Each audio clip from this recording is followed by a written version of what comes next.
A continuación, Noticiero Telesucesos. Clasificación A. Apto para todo público. Un noticiero pensado para usted porque se lo merece. Nos acercamos a la realidad desde diferentes perspectivas. Noticiero Telesucesos. Primera parte del Noticiero Telesucesos con las noticias más importantes del día.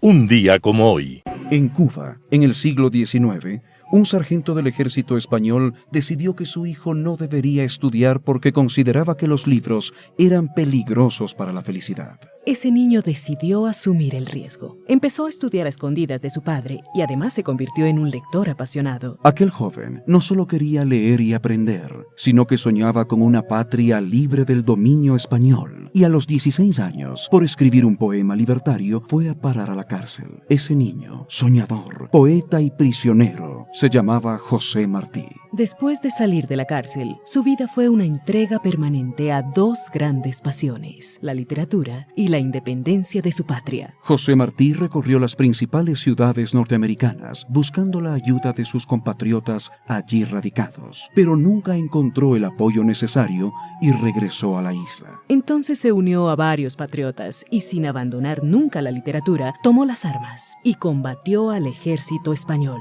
Martí, llamado el apóstol de la Revolución Cubana, fue ante todo un poeta de alto vuelo y un ser bondadoso. Como poeta y pensador, lo recordamos cuando decía: es hora de pensar. Pensar espanta cuando se tiene el alma en la garganta. Martí estaba naciendo un día como hoy, 28 de enero de 1840, y nacía para Cuba, para América y el mundo. Las principales noticias del día.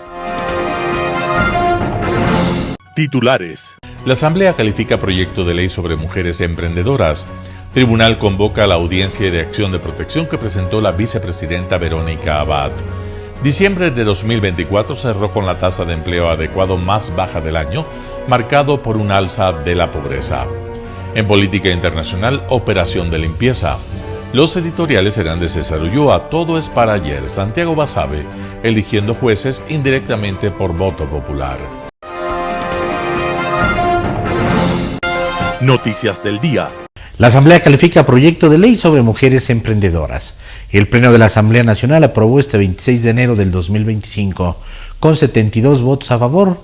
Calificó el proyecto de ley para impulsar la economía de las mujeres emprendedoras del Ecuador y lo remitió a la Comisión de Transparencia, Participación Ciudadana y Control Social para que inicie su tratamiento.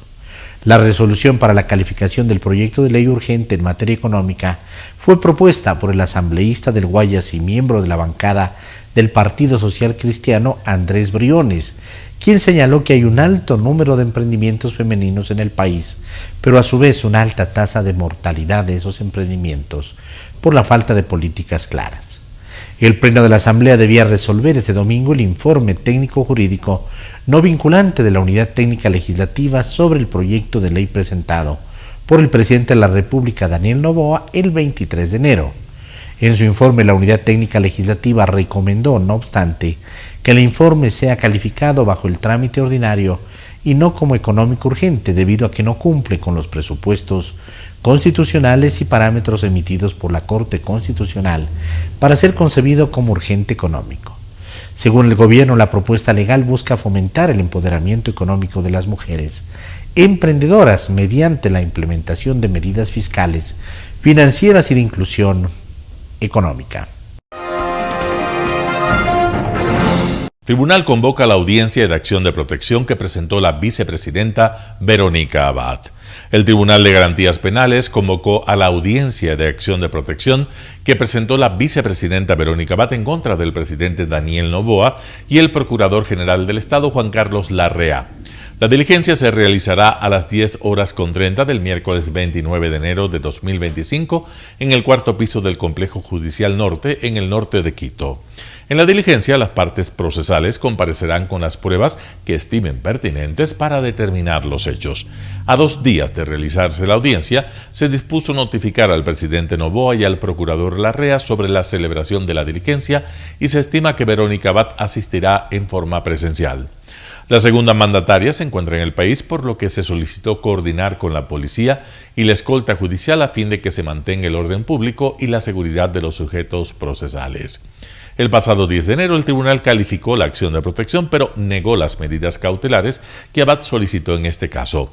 Con este recurso, la vicepresidenta busca que los magistrados dispongan la suspensión de los decretos ejecutivos 490 y 494 y el encargo del artículo 1 del 500.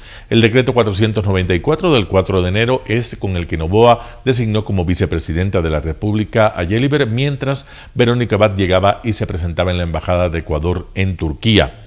En tanto que con el 490 del 23 de diciembre de 2024, el primer mandatario agradeció a Sarija Moya por hacerse cargo de la vicepresidencia y envió a Abad a Turquía con la única misión de colaborar con las relaciones económicas con ese país. Diciembre del 2024 cerró con la tasa de empleo adecuado más baja del año, marcado por un alza de la pobreza. Los cortes de luz en Ecuador y un alza en la pobreza tuvieron efectos en el comportamiento del mercado laboral en Ecuador al cierre del 2024, pues en diciembre el empleo adecuado cerró con la tasa más baja de ese año, 33%, de acuerdo con el Instituto Nacional de Estadística y Censos, INEC. Un año atrás, en diciembre del 2023, el empleo adecuado en Ecuador se ubicaba en 35.9%, es decir, hubo una caída de 2.9 puntos porcentuales. Las personas con empleo adecuado laboran 40 horas a la semana y perciben al menos un salario básico que a 2025 es de $470. Esa desmejora del empleo adecuado en el país se refleja en incrementos del subempleo y del empleo informal, es decir, hubo personas que pasaron a trabajos precarios.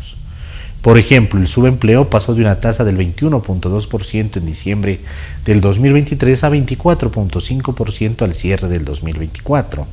Las personas en esa condición trabajan menos de las 40 horas o perciben un salario menor al básico. Mientras tanto, el empleo informal escaló al 58% en diciembre del 2024, un alza interanual del 2.3 puntos porcentuales. Esa tasa de trabajo informal es la más alta registrada por el INEC desde diciembre del 2007, es decir, en los últimos 17 años. Las cifras más antiguas publicadas por el Instituto en su sitio web corresponden al 2007. La pobreza también subió en Ecuador. En el último año, a diciembre del 2024, la pobreza por ingresos se ubicó en 28%, un alza de 2 puntos porcentuales con relación a igual mes del 2023, cuando estaba en 26%. El incremento ocurrió en el último semestre del año, pues en junio del 2024 había bajado a 25.5%. Entrevista del día. En Radio Sucesos estuvo José Chalco, abogado especialista en Derecho Constitucional. Habla acerca de las decisiones tomadas por la Corte Constitucional. Escuchemos lo que dice. Efectivamente, el país lo que ha mirado es el camino que se está desarrollando. Desde la Corte Constitucional, en este caso, con celeridad, en este caso, con oportunidad, que siempre es lo deseado de la Corte Constitucional, que no tarde mucho, que aleccione, que reconduzca la ruptura del orden constitucional.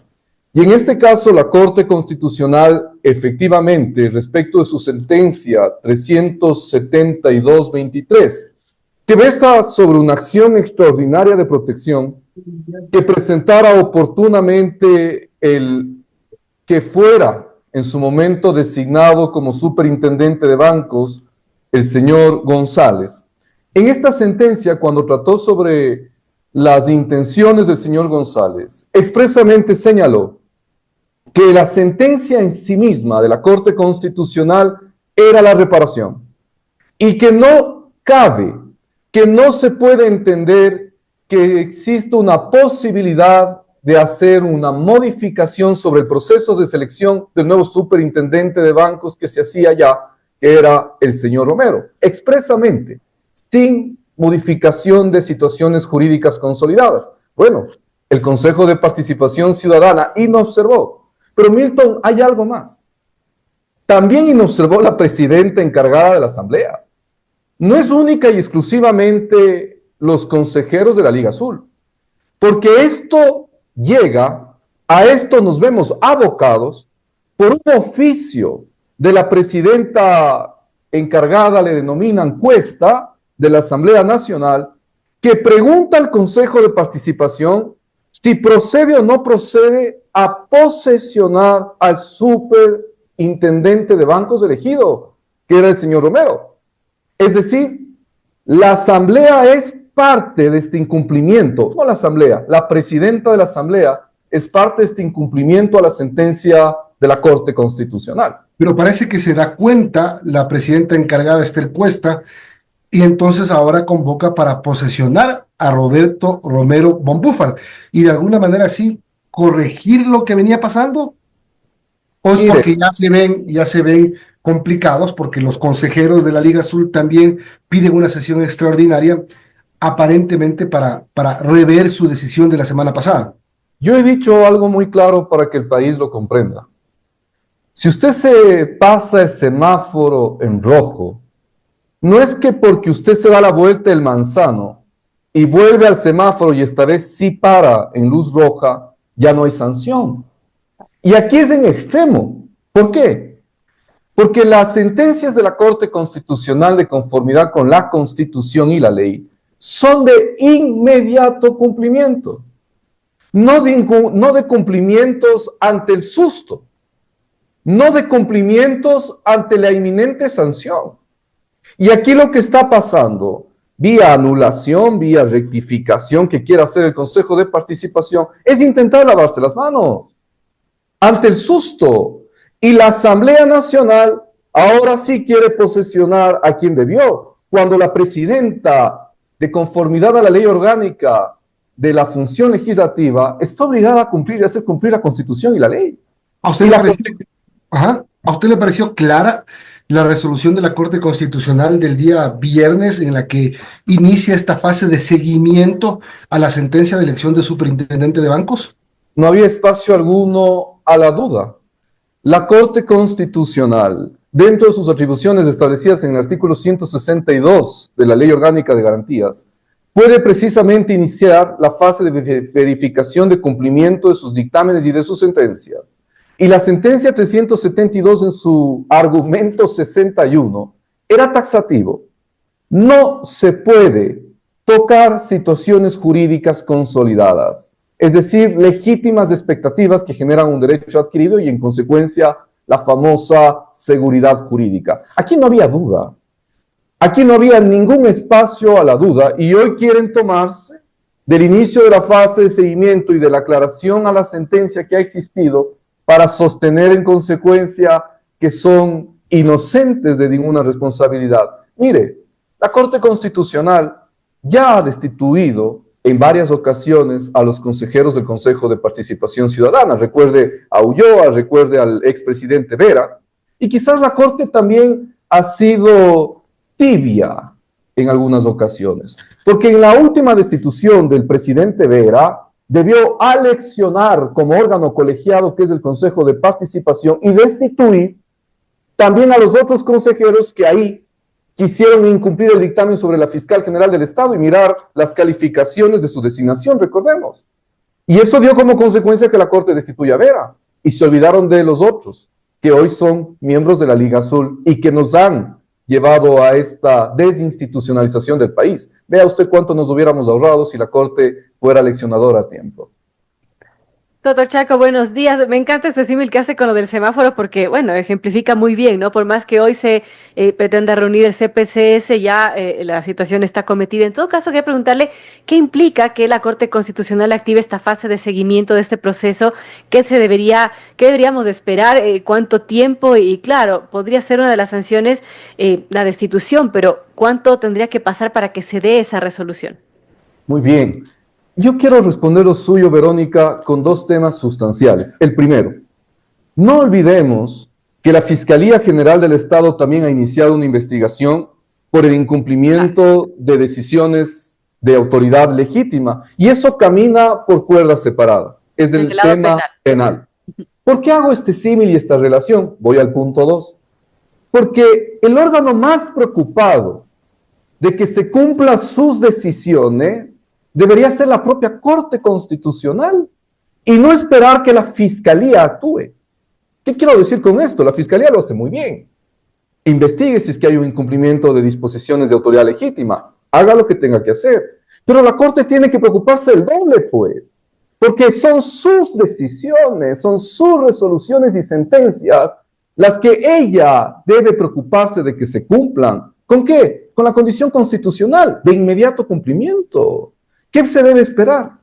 Verónica, cuando la Corte Constitucional apertura una fase de seguimiento al cumplimiento de sus dictámenes y sentencias, lo que hace es recopilar a través de la Secretaría Técnica Jurisdiccional, recopila todas aquellas pruebas o elementos que permitan mirar el nivel, grado de cumplimiento o incumplimiento de sus sentencias.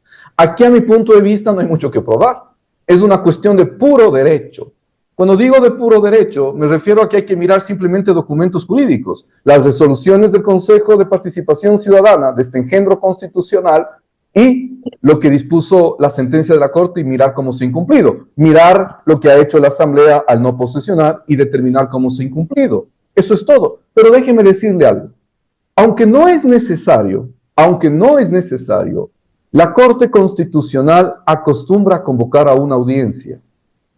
En los últimos casos de destituciones y sanciones por incumplimiento de sus decisiones, ha convocado audiencia. Y la Corte valora la fórmula de cuánto han incumplido uno y otro funcionario. Mira por cada persona. Valora, gradúa el nivel de responsabilidad de cada uno de los funcionarios. Es de eso lo que ha hecho la Corte. Y puede llegar indiscutiblemente hasta la destitución. Si usted me pregunta a mí si se debería destituir, yo creo que sí. Esto no es un juego. Y ya es tiempo que el Ecuador reinstitucionalice, se reconduzca y se reordene hacia el respeto a la Constitución. Bueno, el viernes con sus decisiones que acostumbran a hacerlas públicas sobre las 7 de la noche y eso complica un poco. Y el viernes. Claro, y viernes. Porque claro, los periodistas no somos constitucionalistas, tenemos que leer y a ver si entendemos o si no acudir a amigos como usted para que nos ayuden a interpretar esto. Le da dos golpes, el uno a la Liga Azul y el otro al presidente Noboa, tumbándose la ley antipillos, y esto en contrario a una discusión muy profunda que se generó en semanas pasadas entre constitucionalistas sobre si el presidente hizo bien en publicar la ley y la Asamblea hizo mal o bien en archivarla en primer debate. Finalmente la Corte le dijo, Asamblea, usted tiene razón, sí podía haberla archivado en primer debate. Bueno, efectivamente este es el otro punto, pero también yo creo que su pregunta tiene dos respuestas, Milton, dos puntos importantes a analizar. Lo primero, yo no creo que es correcto que la Corte Constitucional empiece como agente político a tomar decisiones los viernes o previo a feriado. Eso no es bueno para el país, porque además las decisiones necesitan institucionalizarse al día siguiente. Y si a usted le toca un sábado y domingo, no se institucionaliza. Esto es lo primero. Lo segundo, la ley antipillos que la Asamblea demandó la inconstitucionalidad, Viviana Veloz demandó la inconstitucionalidad presentando a la Corte, tiene una suerte de cierre sobre esta discusión. La Corte Constitucional, en su argumento 39 y en su argumento 40, que sería interesante mirarlo, dice expresamente, pese a que el artículo 137 de la Constitución dispone que todo proyecto se someta a 2 debates, es decir, reconoce que aquello está en la Constitución, pese a que eso está en la Constitución, no es absoluto. Esa es la posición de la Corte, que aquello no es absoluto y relativiza esta disposición constitucional bajo el principio de la libertad legislativa que tienen los asambleístas. Tenemos el día de hoy la presencia de la doctora Jimena Zurita, ella es ginecóloga, y vamos a hablar de dos patologías básicamente silenciosas y que afectan a miles de mujeres en el Ecuador, y también que tiene una incidencia con números que son alarmantes a nivel mundial. Estamos hablando de la endometriosis y la miomatosis. patologías silenciosas que afectan a miles de mujeres en el Ecuador, como lo dije hace un momento. Doctora, bienvenida, ¿cómo está? Muchas gracias, para mí es un gusto. Les agradezco mucho por la oportunidad, creo que la mujer tiene que enterarse y esta es una linda oportunidad, así que a las órdenes. Son enfermedades que en algún momento se pueden volver crónicas, y tengo entendido que incluso pueden iniciar incluso con el inicio del periodo menstrual, es decir, cuando tienen su primer periodo, su primera menstruación, y que puede llegarse a confundir ciertos síntomas con los dolores, además que son producto de lo que es la menstruación. ¿Qué es la endometriosis? Iniciemos por ahí. Bueno, primero es cierto esta parte de que son dos patologías, yo diría hormonodependientes, por eso está desde que empiezo a menstruar hasta la menopausia, y es verdad que pueden robar la calidad de vida, porque se pueden hacer con el tiempo, obviamente crónicas, pero graves, dar sintomatología, incluso las dos pueden afectar la fertilidad de la mujer. Ahora, ¿qué es la endometriosis? La endometriosis se refiere a la ubicación de tejido endometrial donde no debe estar. ¿Dónde debe estar el tejido endometrial? Debería estar dentro del útero. En realidad el endometrio es la capa interna del útero, esa es la ubicación normal. Existen muchas posibilidades para la causa, pero esta enfermedad se caracteriza por la ubicación de este tejido endometrial, por ejemplo, pegado en el intestino, pegado en la vejiga, pegado en los ovarios, en las trompas. Es muy raro, pero hay datos mundiales y de nuestro país también, con endometriosis en la mucosa nasal, en el pulmón, en el cerebro. Es una ubicación anormal del tejido endometrial, que es el tejido, ¿qué puedo decir? Muy específico, porque es un tejido que crece todos los días, porque ahí va a crecer, se va a implantar el nuevo huevo o cigoto, el nuevo ser. Es un tejido bien organizado, bien, ¿qué puedo decir? Preparado para el embarazo, pero que no está solo dentro del útero, y que sino empieza que está a crecer en otro lado. a través de la producción de hormonas y con la menstruación. Exacto. Pero empieza a crecer en otro lado, no es que se salió y se desprendió del útero, sino que empieza a crecer este tejido en otros sitios, incluso como ustedes en la mucosa nasal. Sí, hay varias teorías. Una de las es muy viejita, no es que sea el gran porcentaje, pero por ejemplo se cree que la menstruación, en vez de solo bajar, también sube por las trompas, y a través de las trompas se riega en la pelvis, en el abdomen, pero ¿y cómo llega al pulmón? ¿Y cómo llega al cerebro? Se habla de conexiones a través de viaje, a través de estas células, a través de los vasos. Hay pues también teorías genéticas, hay herencia, hay factores, digamos así, que se piensan que tienen que ver. Pero como usted decía, este es un tejido que crece, es funcional. Crece, si no me embarazo, se cae, que es la menstruación, pero mientras crece hay factores proinflamatorios. Por eso muchas mujeres tenemos el dolor. No digo que la menstruación sea sin molestias, hay molestias porque hay factores proinflamatorios. Este tejido crece y el día 28 se cae porque no me embaracé. Eso mismo le pasa al tejido que está pegado en el intestino, que está pegado en el hígado, que está pegado en la trompa, que está pegado en el colon, en la vejiga. Es decir, se desprende al día 28. Crece y cae. Porque crece gracias a las hormonas. También, exacto. Es cíclico, tiene una fase proliferativa en la que crece gracias al estrógeno, y otra fase que es secretora. Gracias a la progesterona se hace rico, aparecen glándulas, vasos, porque ahí va a crecer el bebé. Pero eso es lo normal. Partes del cuerpo, sucede lo cae? mismo. Cae, si estoy en el cerebro, sangro y puedo tener crisis convulsivas. Claro. Si sangro en el pulmón, puedo tener tos con expectoración sanguinolenta, puedo tener sangrado nasal.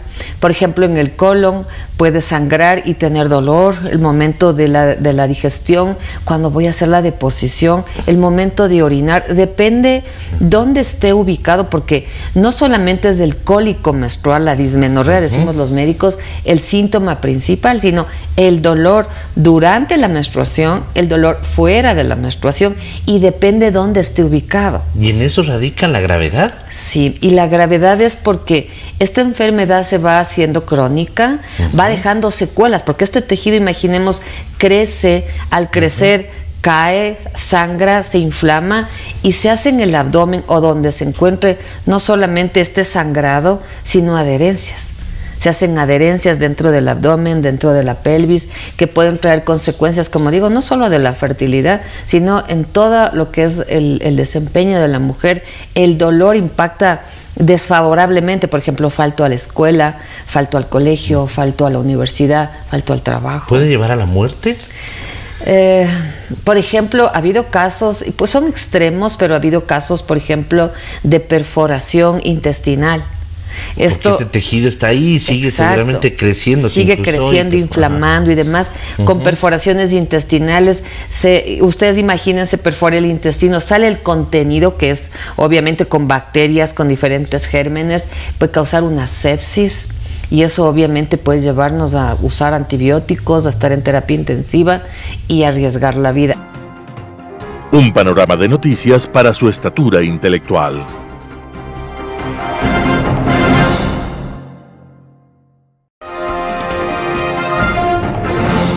Global Hoy con Alan Carney. Operación de limpieza. El 27 de diciembre pasado se recordó el 80 aniversario de la liberación del campo de exterminio de Auschwitz, el modelo que fue adoptado para aplicar la solución final, así llamado el problema judío por el nacionalsocialismo. Esta consistió en el transporte hasta el campo de judíos europeos de varios países, su internamiento en este, sea para ser destinados a extenuantes trabajos, sea para ser rápidamente asesinados en las cámaras de gas e incinerados a continuación en los hornos diseñados para el efecto. Auschwitz fue el epítome de la aplicación industrial de metodologías para el exterminio, así como de las mejores técnicas de logística ferroviaria para asegurar un flujo regular y constante de víctimas para el monstruo. En su momento, el horror que el descubrimiento de la realidad que se ocultaba detrás de las alambradas y los muros de Auschwitz devolvió al mundo la conciencia de la perversidad que es posible encontrar en la naturaleza humana. Durante al menos una generación, esa memoria formó parte de una conciencia colectiva que juró no olvidar jamás para que nunca se repitiera. Fue un espejismo. Los gulags soviéticos no detuvieron jamás su cosecha de muertos y de seres humanos destruidos por décadas en el sistema penal, justificados e ignorados por personajes como Sartre a nombre de una necesidad ideológica que se extendería más tarde a la catastrófica hambruna provocada por las políticas maoístas del Gran Salto Adelante, que causó más de 50 millones de muertos por las obsesiones ideológicas del gran timonel Mao Zedong. Para la década de los 90, las limpiezas étnicas retornaron al escenario europeo con la disolución de la ex Yugoslavia, con las matanzas de musulmanes bosnios por supremacistas serbios apoyados por su gobierno, ejecutadas por nacionalistas encuadrados en milicias armadas en unión a unidades del ejército serbio. Todavía quedaba algo del recuerdo de 1945 y varios criminales de guerra serbo-bosnios como Ratko Mladic fueron juzgados y condenados en el Tribunal Penal Internacional de la ONU, e incluso el que fue presidente de Serbia, Slobodan Milosevic, fue procesado en La Haya por genocidio y por crímenes contra la humanidad, muriendo mientras esperaba la reanudación del juicio en la cárcel. Miles de serbios asistieron a su entierro, pues a pesar de sus crímenes, en Serbia todavía lo consideran un héroe, pese a las evidencias de sus atrocidades.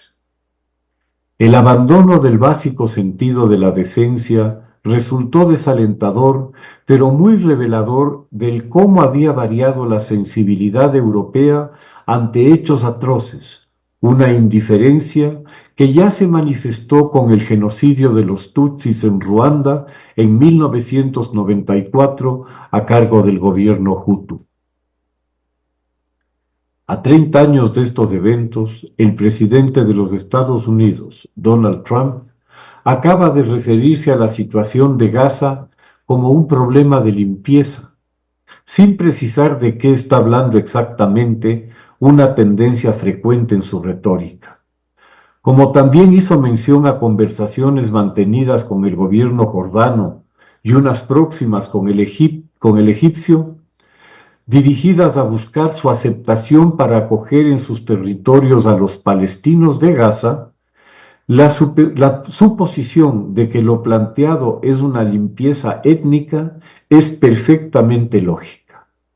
El inmediato y entusiasta apoyo de radicales sionistas y extremistas religiosos judíos, que hasta hace unos días fueron miembros del gabinete de Netanyahu, como Smotrich y Ben Gvir, que renunciaron a sus ministerios en protesta por el acuerdo de cese al fuego que se alcanzó tras largas y arduas negociaciones, a las propuestas de Trump, hace más verosímil todavía la conclusión de que Trump propone, en efecto, una limpieza étnica de la población palestina en Gaza, para vaciar la franja de su histórica población. Al fin y al cabo, para el agudo ojo inmobiliario de Trump, no se podía escapar la existencia de bonitas playas en la costa gazatí, como él mismo dijera, adecuadas para resorts o tal vez casinos, mucho más atractivos que las modernas ruinas de Gaza City o de Jan Yunis, en tal condición por cortesía del ejército de Israel tras un año y meses de concienzuda destrucción. Que Trump proponga realizar una limpieza étnica es algo esperable, nada sorprendente, tras haberlo escuchado hablar de migrantes latinos que se comen mascotas en Estados Unidos y su decisión de sacar del país a los migrantes que no sean germánicos o anglosajones como su abuelo, que llegó a los 16 años solo a Estados Unidos en 1885, conjuntamente con los otros 10 millones de migrantes que arribaron al país entre 1880 y 1900. En los 30 años transcurridos entre 1870 y 1900, la población de los Estados Unidos se duplicó, con lo que los enormes recursos del país se movilizaron por la abundante mano de obra, generándose el más espectacular crecimiento económico de la historia, convirtiendo al país en potencia mundial en 30 años. Las posteriores migraciones luego de la Primera y Segunda Guerras Mundiales causaron un crecimiento económico aún mayor, volviendo al país la principal economía del mundo. Hoy por hoy, conjuntamente con la India, son las únicas grandes economías mundiales que no viven el drama demográfico que azota a toda Europa, a Rusia, a China, a Corea y a Japón. Y en el caso norteamericano, por la migración que a lo largo de su historia ha sido el motor de su crecimiento. Lo que resulta aterrador y desesperanzador es constatar que sea Israel y judíos israelíes quienes puedan estar de acuerdo con lo que el pueblo judío ha vivido durante centurias, la persecución y la expulsión de sus hogares, cuando no el pogromo, el despojo y hasta el asesinato. Israel y sus vecinos árabes, Egipto y Jordania, fueron capaces de encontrar una paz que ha durado 45 años, evitando guerras destructivas, demostrando en el terreno que la paz entre árabes e israelíes sí es posible, a pesar de los agoreros que lo niegan. Incluso la supuestamente imposible paz entre judíos y palestinos se dejó entrever en 1994 con los acuerdos de Oslo, donde Yitzhak Rabin por un lado y Yasser Arafat por otro encontraron la manera de resolver sus diferencias y lograr un acuerdo de 2 estados en fronteras definidas con un cronograma preciso para su implementación, con el respaldo y aval de los Estados Unidos. La decisión de apostar por la paz y la convivencia les valió a los dos líderes uno de los más merecidos premios Nobel de la Paz que se han concedido. Pero el fanatismo no estaba dispuesto a permitir tal progreso y Rabin fue asesinado por un fanático religioso judío en medio de la feroz oposición a los acuerdos por parte de Netanyahu, que lanzó su carrera política desde su postura intransigente contra estos.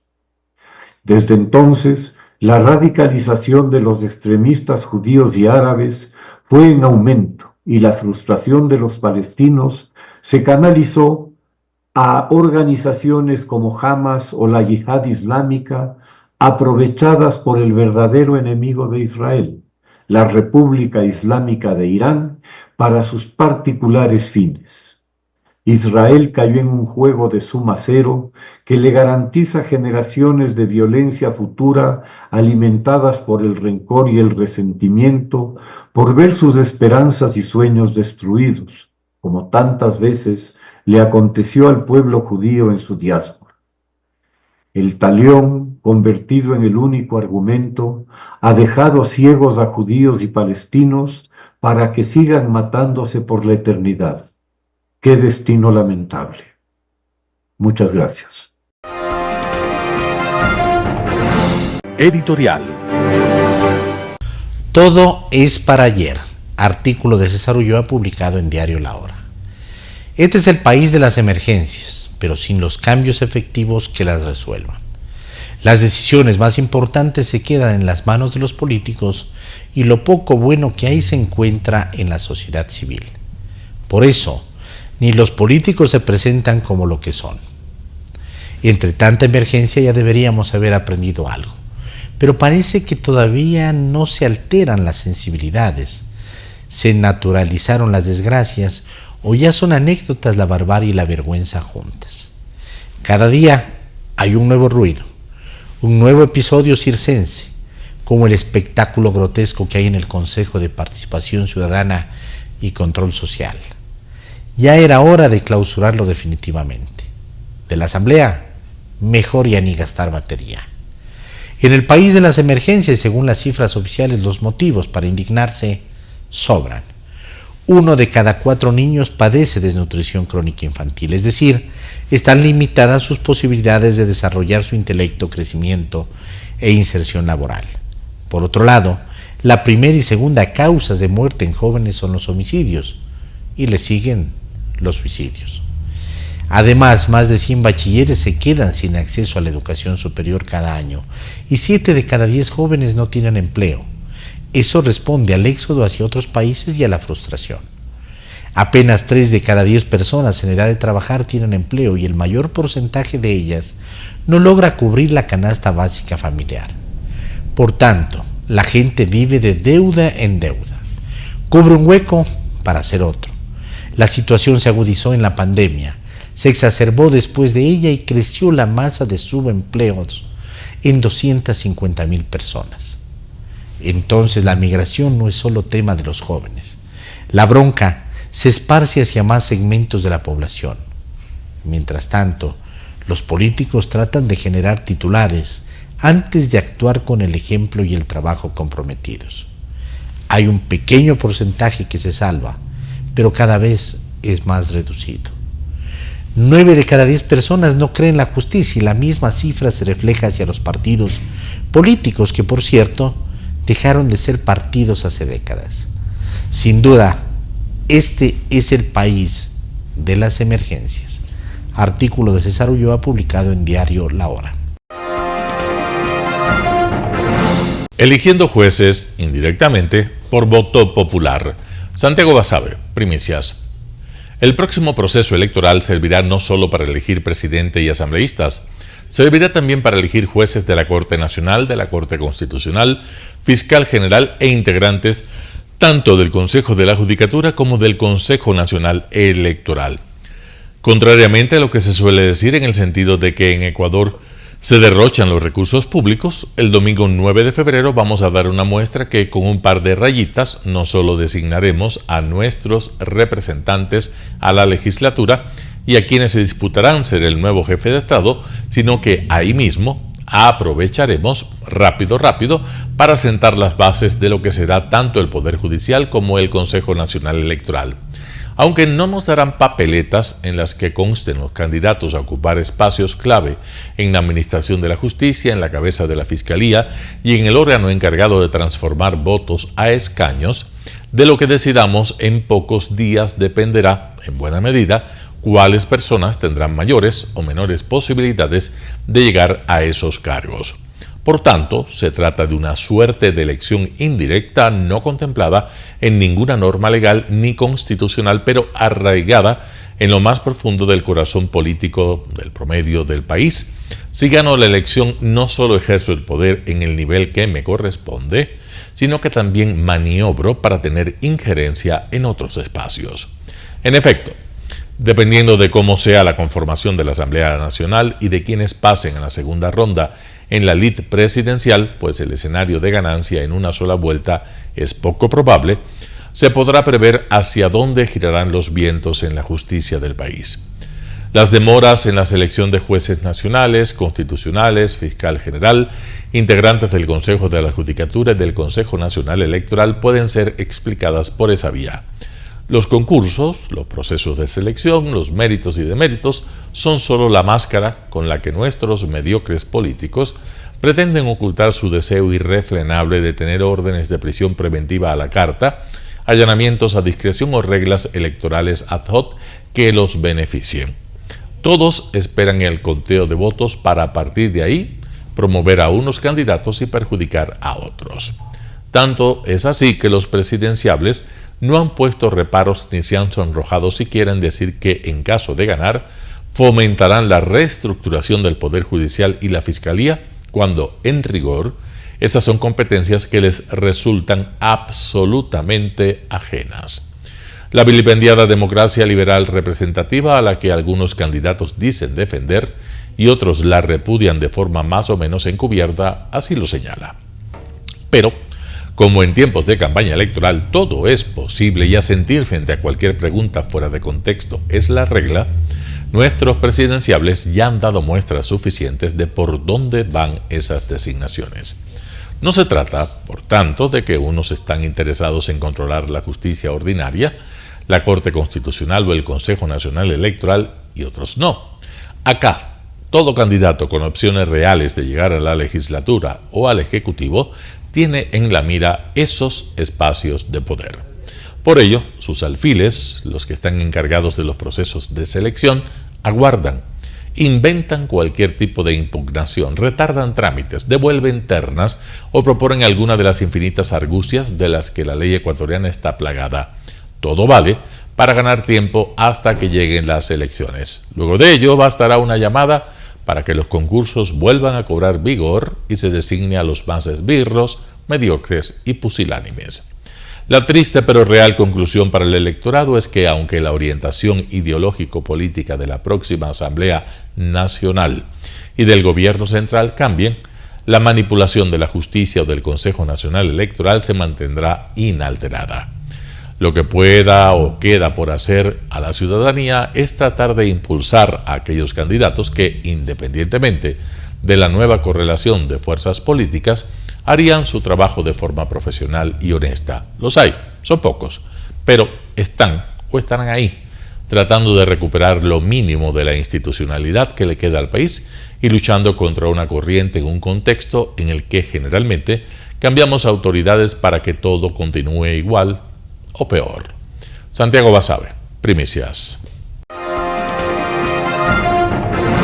Noticias internacionales. Homenaje a las víctimas del exterminio nazi en el 80 aniversario del Holocausto.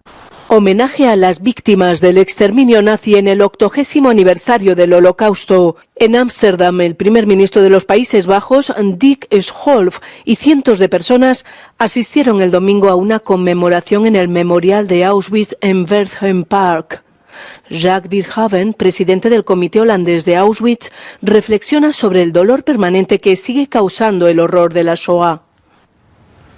De pijn is niet verdwenen, maar heeft mij wel steeds de kracht gegeven om te vechten voor een wereld waarin nooit meer Auschwitz niet slechts een belofte blijkt, maar ook een werkelijkheid wordt. Nooit meer Auschwitz is meer dan een herdenkingskreet. Het is een opdracht. Mientras Bárbara Donetska, una superviviente de Auschwitz que tenía 10 años cuando fue prisionera en el campo de exterminio, lleva consigo el recuerdo de los que perecieron, especialmente el de su amiga Elena de 4 años, a la que rinde homenaje. Zastanawiam się, jak ja to mogłam przeżyć, ten głód, to zimno, strach o życie przede wszystkim. Oj, okropnie, jak poszedł płakały, Boże. El nazismo se cobró la vida de más de 6 millones de judíos, pero también de millones de otras personas, incluidos polacos, gitanos, prisioneros de guerra soviéticos, homosexuales y todo el que estuviera en el punto de mira de la ideología racial de Adolf Hitler.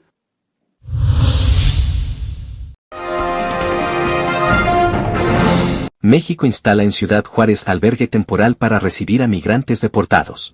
Ante el endurecimiento de las políticas migratorias adoptado por el presidente Donald Trump, el gobierno mexicano ha iniciado la construcción de un refugio con capacidad para 2.500 personas, que a decir de las autoridades sería exclusivamente para deportados mexicanos. Se espera que ya en deportaciones grandes, pues los va a recibir el instituto como lo ha venido haciendo en la línea fronteriza y luego los van a transportar al campamento que se está armando. Y ahí se hará un registro por parte de ellos. Este albergue, que actualmente está en construcción en Ciudad Juárez, Chihuahua, buscará brindar apoyo a los migrantes que podrían ser retornados a México desde El Paso, Texas, bajo las recientes medidas migratorias implementadas por la administración del presidente Donald Trump. El gobierno americano pues estará preparando, ¿verdad? No tenemos noticias tampoco de la frecuencia, la programación, las cantidades de las personas que vayan a ser deportadas, porque posiblemente ni ellos sepan todavía. Este espacio para mexicanos retornados está diseñado para proporcionar atención básica, incluyendo alimentos, servicios médicos y un lugar seguro donde permanecer. Por otro lado, la Iglesia Católica sí estará recibiendo personas de cualquier nacionalidad en sus refugios. Y bueno, pues la Iglesia tendrá que prepararse también, ¿verdad?, con las estructuras que ya tenemos, con la Casa del Migrante, con los espacios que estén a nuestra disposición. Organizaciones civiles y defensores de los derechos humanos han advertido que esta situación podría desbordar la capacidad de atención en Ciudad Juárez, que ya enfrenta desafíos debido al flujo constante de migrantes en la frontera. César Contreras, Voz de América, Ciudad Juárez, México. La Unión Europea amenaza con sanciones tras el triunfo de Lukashenko. La Unión Europea ha amenazado con nuevas sanciones contra Bielorrusia después de que pareciera seguro que el presidente Alexander Lukashenko conseguiría su 7ª victoria electoral consecutiva desde 1994, con una oposición silenciada y en el exilio. La jefa de la política exterior europea, Kaja Kallas, publicó una declaración conjunta con la comisaria de ampliación, Marta Kos, criticando las elecciones fraudulentas. La represión implacable y sin precedentes de los derechos humanos ha privado al proceso electoral de toda legitimidad, señala el comunicado. De momento, la UE no ha dado más detalles sobre cuáles serían los objetivos del nuevo paquete de sanciones ni cuándo se implementaría. Se espera que los resultados definitivos se anuncien este lunes, pero la televisión estatal ya dijo el domingo que Lukashenko estaba en camino de obtener casi el 88% de los votos. Su victoria electoral de 2020 también fue calificada de farsa por Occidente y el resultado desencadenó semanas de protestas generalizadas en todo el país, lo que provocó una brutal represión por parte de las fuerzas de seguridad y condujo a 65.000 arrestos. Desde julio, Lukashenko ha liberado a unas 250 personas que, según activistas de derechos humanos, fueron encarceladas por motivos políticos, aunque el presidente dice lo contrario. Они нарушили уголовный кодекс. Если кому-то интересно это, мы можем уголовное дело сейчас показать и показать, какие статьи закона нарушены. Можно сказать, что закон у нас плохой, но он закон. Я же об этом говорил. Pero es poco probable que la condena de los líderes occidentales o las amenazas de sanciones de la UE tengan mucha importancia para Lukashenko. Me importa un bledo Occidente, declaró a la prensa en Minsk.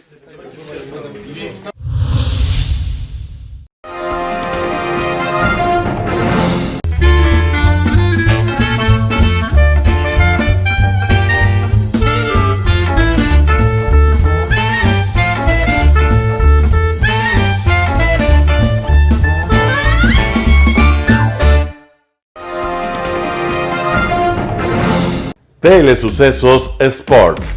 Deportes, deportes, deportes. Todas las tardes, 4 horas de lunes a miércoles, de 14 a 17 horas. Los jueves y viernes, 6 horas, de 12 a 20 horas. Desde Arena Telesucesos. Transmisiones en vivo, siempre Ecuavoley y luego Deportes para recordar. Todas las tardes, deportes en Telesucesos Sports, bajo la dirección del arquitecto David López. La visión objetiva de quien vive el deporte. Sucesos deportivos, visión de un equipo de opinión joven de comunicadores. Telesucesos, llegamos con nuestra señal a los sectores populares de nuestra ciudad. Quienes no tienen televisión por suscripción atenderán nuestra señal sin costo en Canal 29 UHF Telesucesos. Siempre ecuatorianos, resaltamos nuestra identidad. El básquet, esgrima, tenis de mesa, taekwondo, box y muchos deportes más en Telesucesos Sport, sin costo desde la comodidad de su hogar en Telesucesos Canal 29. Arena Telesucesos es una importante y funcional edificación cubierta dispuesta para la práctica y desarrollo de eventos del Ecuavoley. Si deseas asistir a los encuentros en vivo de Ecuavoley, comunícate con nosotros a los números de teléfono 2021-224 o al 0989-973-725. Ven con tu familia y amigos a vivir la emoción del Ecuavoley. Emoción sin límites los días jueves y viernes desde la comodidad de su hogar. Resaltamos nuestra identidad como ecuatorianos iniciando transmisiones en Telesucesos del Ecuavoley, que representa, luego del fútbol, el deporte más popular de nuestro país y el que practican los ecuatorianos residentes en muchos países del mundo.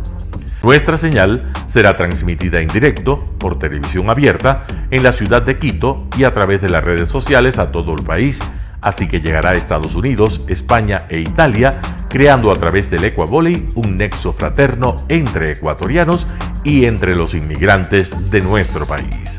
Anuncie en Telesucesos Sport y llegue con nosotros a lo más importante del deporte popular.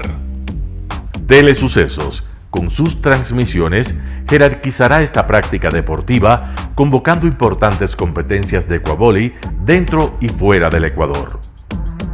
Llegando con deportes no atendidos por los medios de comunicación que han concentrado su acción en el fútbol.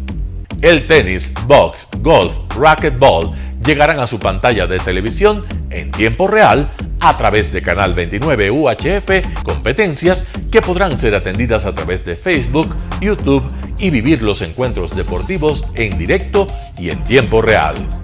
Esté atento a nuestros horarios especiales de transmisión los fines de semana y feriados. Usted y su familia disfrutarán desde la comodidad de su hogar de las emociones del Ecuavoley, deporte tan nuestro. Somos inéditos y para ello disponemos de un escenario cubierto propio, Arena Telesucesos, desde donde transmitimos nuestros encuentros masculinos y femeninos de este deporte. Simple y gratuito. Llama a nuestros números de contacto 2021-224 o al 0989-973-725 y regístrate como invitado especial para nuestros eventos en vivo. Arena Telesucesos, el escenario cubierto para la práctica del deporte 100% ecuatoriano, el Ecuavoley. Telesucesos es un canal de televisión que incorpora a su programación manifestaciones culturales y deportivas que marcan la identidad de nuestro país. Consideramos que el Ecuavoley es una manifestación deportiva con partida de nacimiento popular y nombre propio ecuatoriano. Arena Telesucesos, funcional espacio cubierto para la práctica y desarrollo del deporte. Arena Telesucesos, el escenario para campeones. Arena Telesucesos atiende deportes de su preferencia: básquetbol, tenis de mesa, esgrima, taekwondo, fútbol sala, box, halterofilia. ¿Cómo llegar? Nuestras instalaciones se encuentran en el norte de la ciudad, en un sector de gran crecimiento y desarrollo urbano al que se accede a través de la vía E35, más conocida como la Avenida Panamericana Norte. Desde el centro comercial El Portal, a 2 kilómetros a la derecha, se encuentra la calle García Moreno, antiguo camino a Llano Grande, una arteria en la que se desarrollan dinámicos comercios. Junto al centro comercial Ciudad Alegría, a 100 metros, hemos llegado a nuestras instalaciones, Arena Telesucesos, la cancha del Ecuavoley. Por fin tiene usted un espacio de difusión de su deporte preferido. Telesucesos, el canal de televisión siempre inédito. El noticiero Telesucesos es retransmitido de lunes a viernes a las 7 horas por Radio Planeta Sur 106.1 FM de la ciudad de Loja. Noticiero Telesucesos.